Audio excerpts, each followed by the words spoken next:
అసలు హోలీ పండుగ మనం ఏ రోజున జరుపుకోవాలి? 3వ తేదీనా? లేక 4వ తేదీనా? శ్రీ గణేశ శారదా గురుభ్యో నమ. వాగర్త వివ సంపృక్తో వాగర్త ప్రతిపత్తయే జగతః పితరో వందే పార్వతీ పరమేశ్వర. అందరికీ మనకు వచ్చినటువంటి ఈ పాల్గొన మాసంలో పౌర్ణమి రోజు వచ్చేటటువంటి 3వ తారీఖున చంద్రగ్రహణము అలాగే హోలికా దహనం రెండూ కూడా ఒకేసారి వచ్చాయి.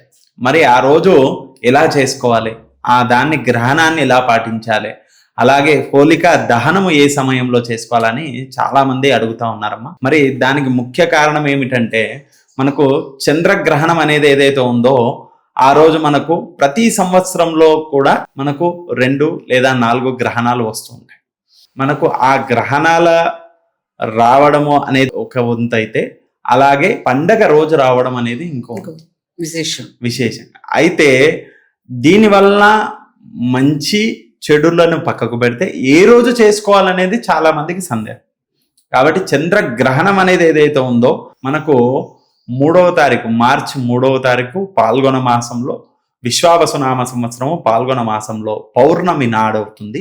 అలాగే మధ్యాహ్నము 3:23 మొదలై సాయంకాలము 6:46 వరకు ఈ యొక్క చంద్రగ్రహణం ఉంటుంది. మన భారతదేశంలో పూర్తి స్థాయిలో కనిపించకపోవచ్చు, కానీ ఆ యొక్క గ్రహణము మనకు చంద్రుడు ఉదయించే సమయంలో మనకు గ్రహణం కనిపిస్తుంది. మరి చంద్రుడు ఉదయించే సమయం అంటే సాయంకాల సమయం. సాయంకాలం చంద్రుడు ఉదయిస్తున్నటువంటి సమయం 6:02 నుంచి 6:20 మధ్యలో చంద్రుడు ఉదయిస్తాడు.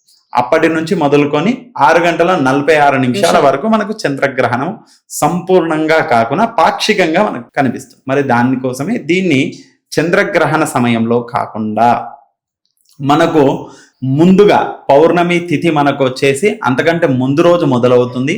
ఆ రోజుతో అంతిమం అంటే అందుకంటే ముందు రోజు 2వ తారీఖున సాయంకాలము 5 గంటల తర్వాత మొదలయ్యి మనకు 3వ తారీఖున సాయంకాలం 5 గంటల వరకు కూడా ఈ యొక్క పౌర్ణమి ఉంటుంది. కాబట్టి ఆ రోజు 2వ తారీఖు సాయంకాలం మనకు ఈ యొక్క హోలికా దహనం చేసుకోవచ్చు. లేదా మనకు 3వ తారీఖు సాయంకాలం చంద్రగ్రహణం అయిపోయిన తర్వాత ఏదైతే మనకు చెప్పుకున్నామో 6:46 తర్వాత చంద్రగ్రహణం అవుతుంది. అది అయిపోయిన తర్వాత మనమంతా ఇల్లంతా శుద్ధి చేసుకొని మనమందరం కూడా తలారా స్నానాలు చేసుకున్న తర్వాత మళ్ళీ మనము ఈ యొక్క హోలికా దహనము కామదహనము కార్యక్రమం చేసుకోవచ్చు. అలా చేసుకొని ఆ రోజు తెల్లవారి 4వ తారీఖున ప్రాతకాలంలో హోలీ పండుగను నిర్వహించుకుంటే శుభకరం అని చెప్పొచ్చు. కానీ లేదు మేము అలా చేసుకోలేము, ఒకే రోజు మేము అన్ని చేసుకుంటామనే వాళ్ళు 2వ తారీఖు సాయంకాలంలో హోలికా దహనం చేసుకొని 3వ తారీఖు ప్రాతకాలంలో హోలీ పండుగ చేసుకునేవారు మధ్యాహ్నము 12 గంటల వరకు మాత్రమే చేసుకోవాలి. దాని తర్వాత మనకు ఏదైతే గ్రహణం అనేది ఉంటుందో గ్రహణము దాని యొక్క ప్రభావం అనేది ముందుగా 9 గంటల కంటే ముందు నుంచే ప్రభావం అనేది ఉంటుంది. ఆ ప్రభావము 9 గంటల ముందు నుంచి అంటే ఉదయం 6:20 మనం అసలు పాటించాలి. అప్పటి నుంచే పాటించాలి. అంతకంటే ముందే దేవాలయాలన్నీ మూసివేయబడతారు. కాబట్టి అంతకంటే ముందే పాటించాలి. కానీ అది చేయలేము ఇది చేయలేము అని మినిమం 3 గంటల ముందన్న ఖచ్చితంగా పాటించాలి. 3 గంటలు అంటే 12 గంటల వరకు అందరూ ఎవరి ఇంట్లోకి వాళ్ళు వెళ్ళి వారు భోజనాలు చేసుకొని స్నానం చేసుకొని భోజనం చేసుకొని వాళ్ళు స్వామివారి నామస్మరణ చేసుకుంటూ ఉండాలి. అది ఉత్తమమైన ఫలితాన్ని ఇస్తుందని చెప్పొచ్చు.